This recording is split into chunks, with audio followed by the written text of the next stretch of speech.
ହାତୀ ଆକ୍ରମଣରେ ଜଣେ ଯୁବକ ଆହତ। ଭଣ୍ଡା ଗୋଷ୍ଠୀ ସ୍ୱାସ୍ଥ୍ୟକେନ୍ଦ୍ରରେ ଚିକିତ୍ସିତ। ଚମ୍ପୁଆ ବନାଞ୍ଚଳ ଅଧୀନ ଉଖୁଣ୍ଡା ସେକ୍ସନ ଜ୍ୟୋତିପୁର ବିଟ୍ ଅନ୍ତର୍ଗତ ଝାଲିଆବେଡ଼ା ଜଙ୍ଗଲକୁ ଜଣେ ଯୁବକ ହାତୀ ଦେଖିବାକୁ ଯାଇ ହାତୀ ଆକ୍ରମଣର ଶିକାର ହୋଇ ଗୁରୁତର ଆହତ ହୋଇଥିବା ଜଣାପଡ଼ିଛି।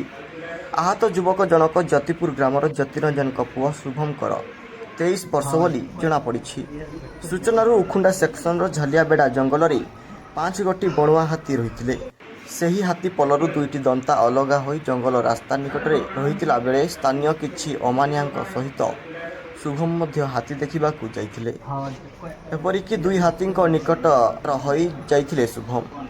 ହେଲେ ସେଥିମଧ୍ୟରୁ ଗୋଟିଏ ଦନ୍ତା ହାତୀ ହଠାତ୍ ତୁଣ୍ଡରେ ଶୁଭମକୁ ଫୋପାଡ଼ି ଦେଇଥିଲା। ଉପସ୍ଥିତ ଥିବା ଜ୍ୟୋତିପୁର ବିଟ୍ର ବନରକ୍ଷୀ ସାଗରିକା ବେଜ, ବନ ବିଭାଗରେ କାର୍ଯ୍ୟରତ ହାତୀ ସ୍କ୍ୱାଡ୍ ଘଟଣାସ୍ଥଳରୁ ଗୁରୁତର ଆହତ ଶୁଭମଙ୍କୁ ଉଦ୍ଧାର କରି ନିକଟସ୍ଥ ଭଣ୍ଡା ଗୋଷ୍ଠୀ ସ୍ୱାସ୍ଥ୍ୟ କେନ୍ଦ୍ରରେ ଭର୍ତ୍ତି କରିବା ସହିତ ଚିକିତ୍ସା କରାଉଥିବା ଜଣାପଡ଼ିଛି।